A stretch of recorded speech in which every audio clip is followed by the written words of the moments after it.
This is update for July 21, 2023, day 513 of the war and of the date update.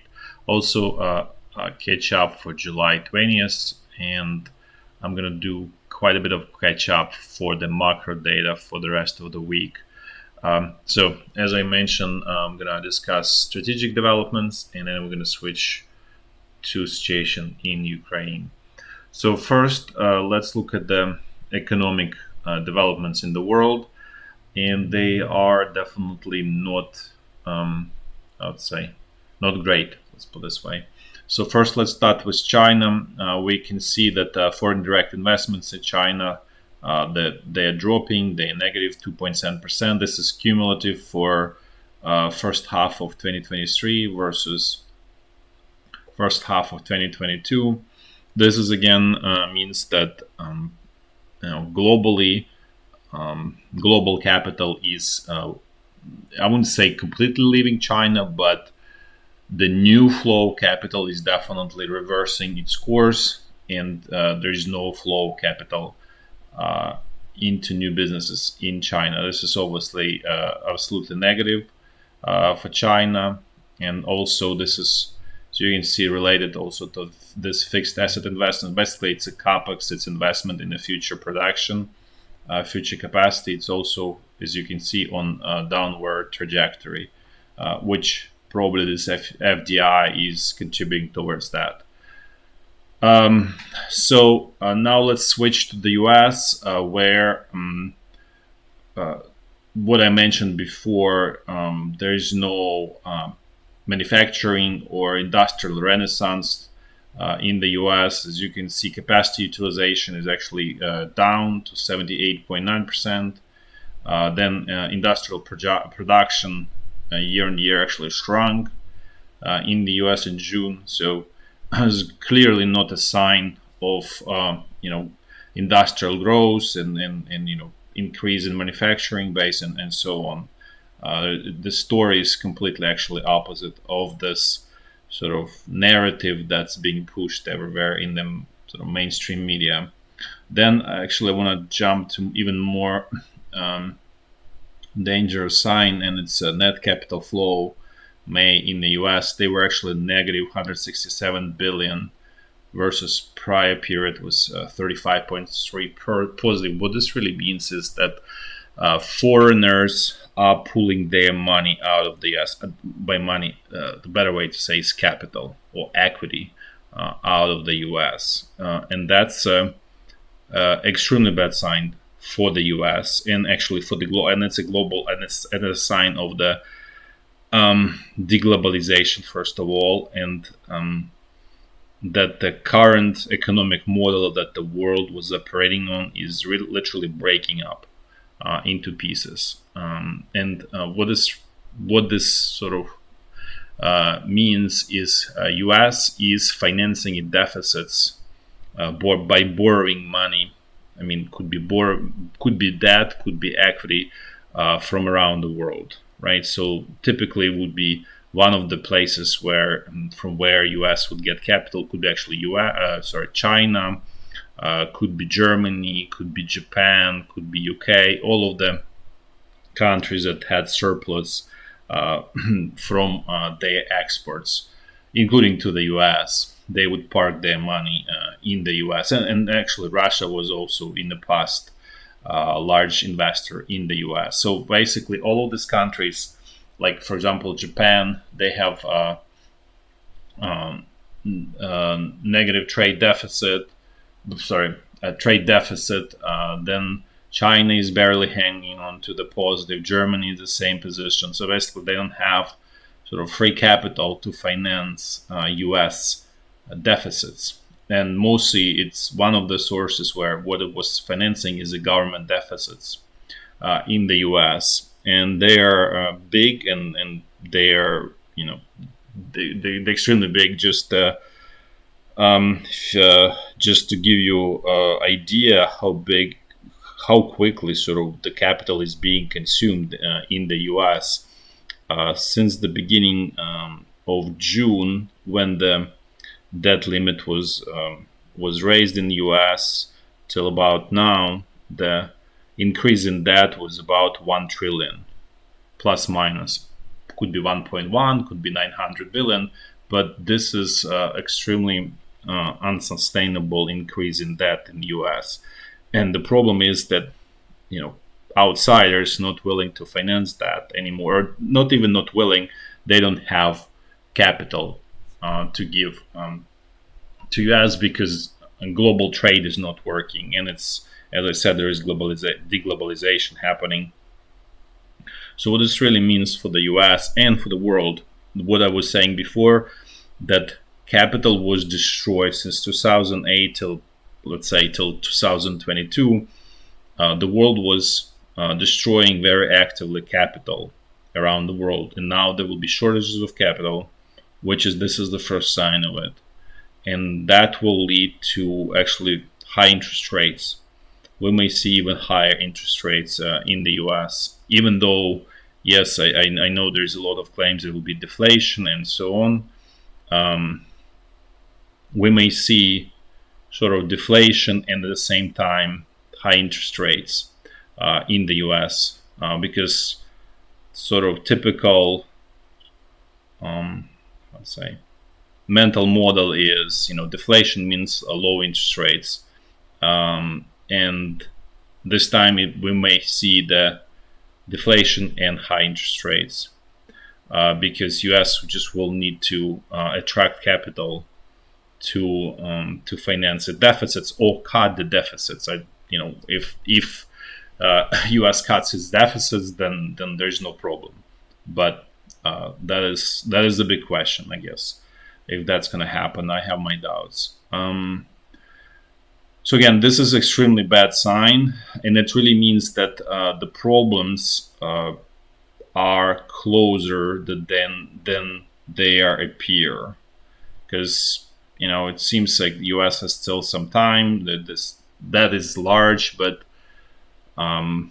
you know, they could still finance it. But this sign means that you know, outsiders are not willing to finance anymore, and if U.S.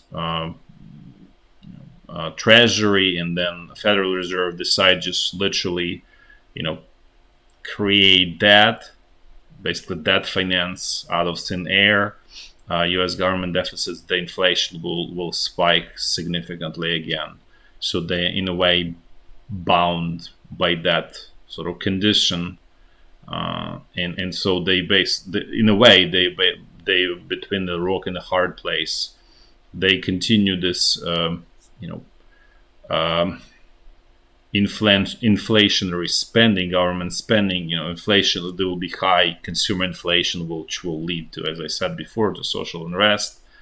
Otherwise, they need to have high interest rates to control the inflation, and that will also lead to a lot of defaults of highly indebted, you know, businesses or individuals and so on.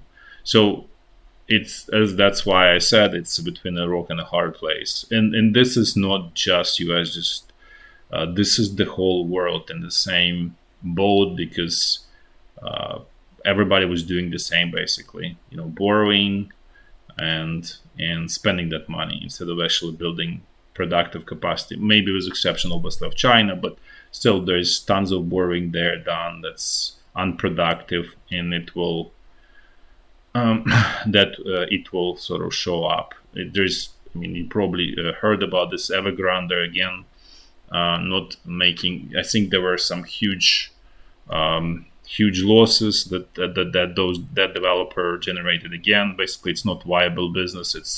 It needs to be essentially dissolved, which would be huge losses there. So again, this is all not a great sign of what's going on economically in the world. Let's move a little bit to other countries, and I want to actually highlight Japan. So inflation in Japan is actually picking up, consumer inflation, and as you can see, from 3.1 to 3.3%.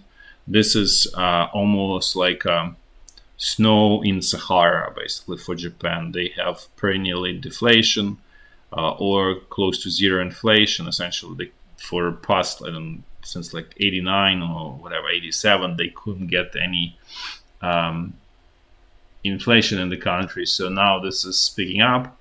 Obviously, this also means that the living standards are going down there as well. At the same time, the inflation is gonna slow down. It's not gonna go as high as, let's say, 10, 8, 7%, like in Europe or the US.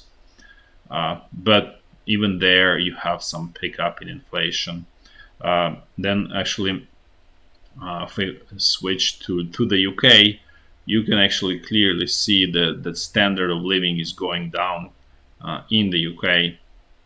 Specifically in June, it went down by 0.9%, where the retail sales went down by 0.9%, and it's a very good proxy for the living standard, because this is inflation adjusted retail sales, so it's not nominal numbers.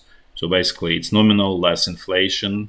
So it really kind of tells you how much of actual stuff, whatever it is, some goods, whatever other things included in those retail sales. That's UK consumer consumed less in actual physical product, and that's a reduction in the living standard very clearly there. Then inflation is going down extremely slow in the UK, but still it's getting down because of the interest rates by the central Bank of England, but basically in UK central bank. They raising them quite aggressively.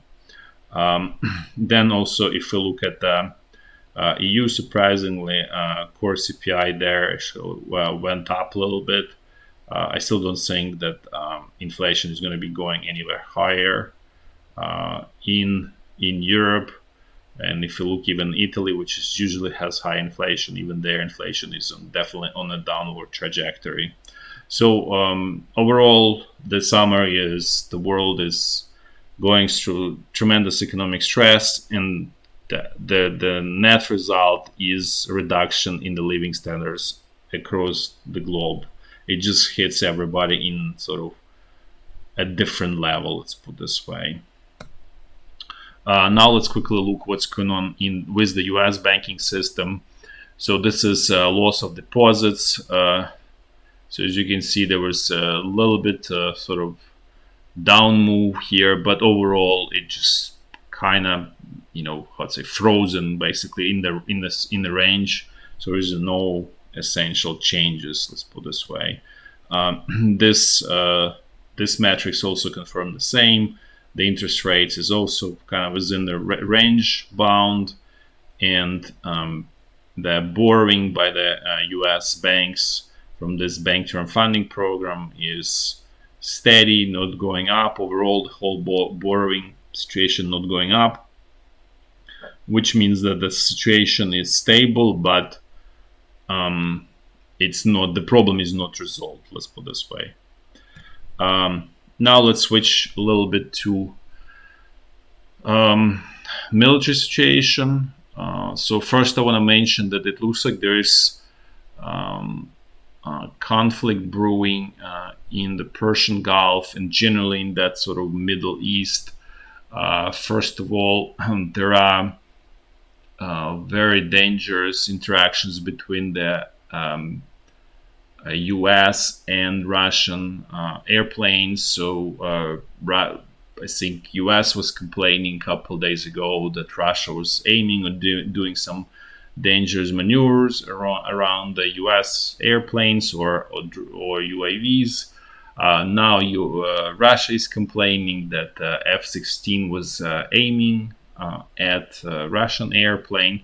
So basically, the situation extremely tense there. This is in Syria, and it's very clear Russia and Iran are trying to push out U.S. out of Syria. I'm skeptical that it's going to work out for them, but they try. Then in the Persian Gulf, actually, there is also potential for conflict between the US and Iran.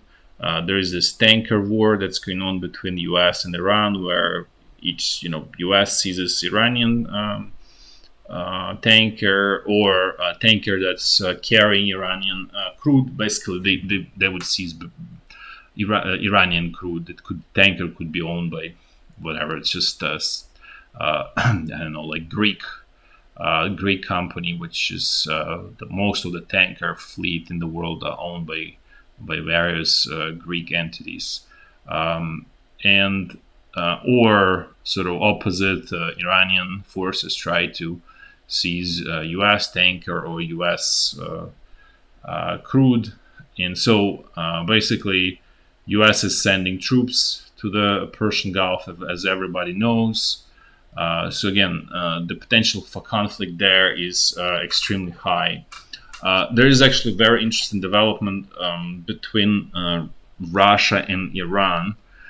So apparently, there's a little bit of, I would say, negative or cool down in relationship between the two countries. What Russia did is they supported United Arab Emirates in their conflict with Iran. So there are like some islands between the two in the Persian Gulf that are being disputed, and Russia signed agreement with UAE saying that those islands belong to UAE, not Iran. This is obviously creating tension between the two countries. To what extent, it may or may not break relationship. It's hard to say. I'm not expert on Iranian-Russian relationship, but it's definitely very negative situation between the two countries. And the reason Russia signed that supported UAE is just because UAE effectively financial hub for Russia to be able to transact, to sell its crude oil, to buy its to get the import. Basically, it's like a banking center for Russia at this point, given that Europe is closed, US is closed, the rest of the West is closed. By that I mean like Japan, Australia, and Pacific part of the West. Everything is closed, so this is the only sort of outlet for Russia, and effectively that turns out to be more important, which very logical because that really means survival. And UAE used that moment to basically force Russia to make a move against Iran. So what's going to happen? We'll see. We'll see how it all goes in the future. It may be that that they will resolve it, but it's definitely not as warm relationship as they used to be. Let's put it this way. To what extent they could be negative, we'll find out eventually. Now let's actually move a little bit closer to Ukraine. Not quite Ukraine, or I guess it will be a little bit Ukraine. But this time it's going to be Poland, Russia, Belarus, and Ukraine. So Russian president aggressively he gave a speech on 21st and was extremely aggressive towards Poland, to the point that the Polish government is moving its troops, pulling troops from the western part of the country and moving it to the eastern part of the country. So again, there is huge potential for conflict there as well. And basically, what Russian president said, he was threatening Warsaw or Poland, that its western territories are not theirs and they belong to Germany and so on. And there was gift from Stalin, and basically it was very insulting, I guess, speech for Poland. And however, different. What the reason he was giving this speech is basically to warn Poland, because apparently Russian military top, I guess, president and then the whole political top thinks that Poland may intervene in the war in Ukraine, or basically to basically join will support Ukraine in its defense war against Russia, and basically bring its troops to Ukraine to and the way Russian side thinks that they're gonna occupy at least Western Ukraine, which is here. Well, it's more than not perfect, but roughly, let's put it this way. So, and obviously, what this goes against the Russian desires, which is Russia wants to occupy all of the Ukraine, which I said this many times before. This is the Russian plan. They're not interested in having just Crimea or this small, well, not terribly small, 20% of the territory that they captured. They want the whole of Ukraine, basically. And so they were essentially warning Polish government from staying out of the conflict and not intervening in attempt to basically create a buffer zone by occupying Western Ukraine. And the reason Russian president was saying this because he is, in his opinion, he thinks that he is winning this war of attrition, and that that basically Ukraine is on the losing sort of getting towards its sort of law and I'd say towards defeat, heading towards defeat, because there's not his thinking is that the West does not have enough equipment to continue supplying Ukraine in necessary quantities, and cannot quickly produce required quantities of equipment. So basically, from his perspective, the West is sort of naked, caught naked, with was not being able to supply necessary numbers of equipment to actually not only protect, liberate Ukrainian territories, but even to control what Ukraine controls right now. So he thinks that eventually, or relatively soon, the tide will turn, and Russia will be able to get control of Ukraine. And also, he was mentioning the human resources, or basically depletion of the human resources, and specifically the people who can be mobilized into the army. And that's obviously his opinion. I disagree to that level, that the way he thinks, but that's his thinking about this. And based on this thinking, he thinks that okay, soon the front line will collapse, and by soon I'm not saying it's going to happen in a month. He's looking at, like, let's say probably like 6 to 1 year horizon, I would think. And his opinion is okay, it's going to collapse, and Russian troops want to gain control of the whole of Ukraine. And then they basically sending signal to the Polish government: don't try to intervene and create a buffer zone out of Western Ukraine. And so now I'm just gonna do the sort of next logical step out of this situation is that if you really think this whole Wagner story, in light of this information, becomes actually could be read very differently than I thought about it initially. And so Wagner Group came to Belarus, as we all know. They actually now south of Brest, most of them. I mean, headquarters here, where I'm showing, but they're actually on military exercises south of Brest. And it's possible that, and I want to take it a little bit more, based on information, they came without any heavy military equipment. But if you remember, in the winter, Russia was transferring, and actually in the fall, there was interesting moves from Russia. They were supplying heavy military equipment to Belarus. It was seemingly didn't make any kind of sense because it was just the equipment without actually personnel. So that doesn't make sense at that time, and now it may make sense because that may have been equipment for the future use of Wagner mercenaries.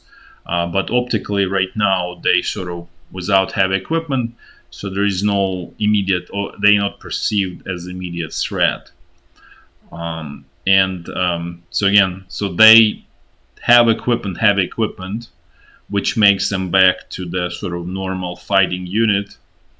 There are at least 10,000 of them. The head of Wagner Group said that 15,000 decided to stay, basically stay home in Russia, and that could be totally, I'd say, distraction.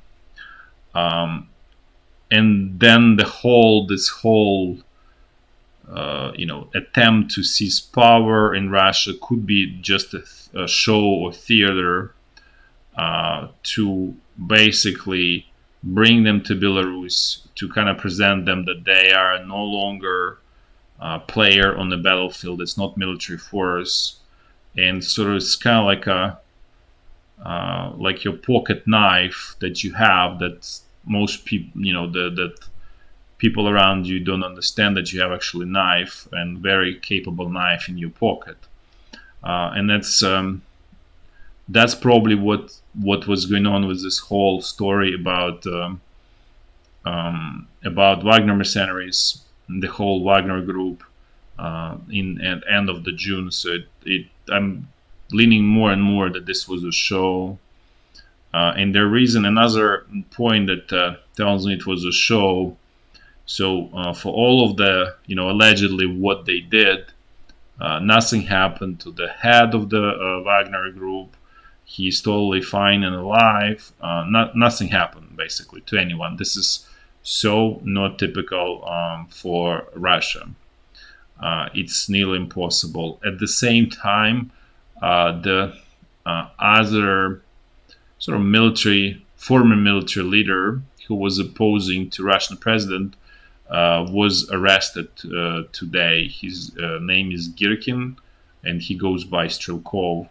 So he got arrested. He had zero actual real threat to the Russian president. He just was speaking very negatively. He was basically personally attacking Russian president, and it was enough to go to jail. So again, so as you can see, someone is allegedly doing mutiny, and nothing happens, and someone just said personally just attacked, like says nasty words against Russian president, goes to jail. Both people allegedly sort of are, I'd say, supporters of the Russia's war against Ukraine and generally, rebuilding Russian empire, basically.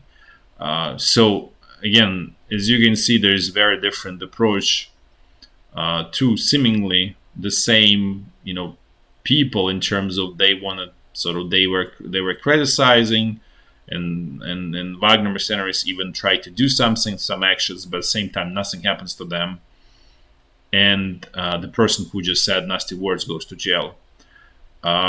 So again, this confirms my thoughts that this was a show, and the way I see that Wagner mercenaries could be used is whenever time comes, they will attack from this camps that they are in south of Brest in attempt to basically cut off any opportunity for, let's say, Polish troops to enter Ukraine. As you can see, just kind of go. This is Carpathian Mountains, essentially. So they don't really need to go here because Russian sort of thinking is that this can go to Hungary. This is the Carpathia region, and so they don't really care as much. They just want to cut off the preempt, basically, Polish troops, and for that, Wagner mercenaries might be enough. And then the other way that this is going to be achieved is that if we all know that Belarus got tactical nuclear weapons, and basically there could be literally threat that if Polish troops start moving into the Ukraine, there will be use of tactical nuclear weapons against Poland, which going to be probably enough of deterrent not to do anything from the Polish side, and that will allow Wagner mercenaries to basically complete their job.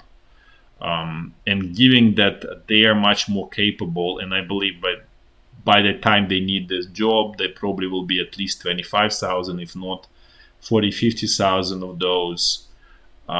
This is doable as long as, and they're not going to be basically trying to capture any cities or towns. They will just go and cut Ukraine, and then this actually can work in the way that all of the main supply routes for Ukrainian troops will be cut off from the Western help, because right now the main logistical center for the Western help is Rzeszów here. So you see here this town. Most of it comes there, and then it gets distributed, transported to Ukraine. Some of it also comes, from Slovakia, from Romania, but it's definitely a minority. The main flow is coming. The sort of hub is Rzeszów. I mean, it comes by planes, it comes by road, but this is kind of like a hub where everything goes to Ukraine essentially. And this is in black, a main like highways that connect basically Ukraine, the Western Ukraine, to the rest of basically that lead to Dnipro River. Basically, that's the whole point. And as you can see, one is extremely dangerous, extremely close to the border with Belarus. The other one, the second most, and actually maybe first most important, it goes through Lviv. It actually also close. It goes through Rivne, Zhytomyr, Kyiv, and then basically it goes there. This is the least, I won't even call it highway. It is sort of kind of highway, but in terms of actually practically, it's not really highway in terms of throughput and quality. So these two up north are sort of the main one, the best ones. So as you can imagine, it's even easier to cut those two and create quite a bit of logistical nightmare and chaos. And if you do that, you can simultaneously attack on the eastern side and essentially collapse Ukrainian defenses. And as I mentioned, Russia still has somewhere 100,000 to 150,000 of troops somewhere in the back pocket, and those troops are trained. So this is not just fresh. They were mobilized in the end of September, so they had plenty of training. So it's not just totally novice. They being allegedly being trained all this time. Again, so this is very speculative, but I am sort of seeing this scenario more and more probable as time goes by. There is, however, additional information that sort of many Russian sources say that there will be another round of mobilization sometime in the fall, which probably necessary if Russia wants to do sort of aggressive moves in Ukraine. They definitely will need another 300,000-400,000 of troops to complete this task. So that's why I don't think this is imminent. I don't think this is happening in the summer, but this is a very possible scenario sometime towards winter or in the winter. Again, this is not like 100% for sure, but I would say this is something that have high chances of happening, and as the time passes by and things don't change, the probability of the scenario goes up with every passing day. Now let's switch actually to the situation on the front line. Things essentially the same, but first I will start in a clockwise fashion. Starting in the north, so situation along the state border remains more or less the same in terms of its fairly intense exchange of adversarial actions, but there is no sort of imminent Russian attack or Ukrainian attack on the other side in terms of actual troops movement in either direction. Now let's move to the North Lugansk front line. Things here are more or less the same. There is tactical Russian pressure in this area where I'm showing here, and actually north of Kupiansk.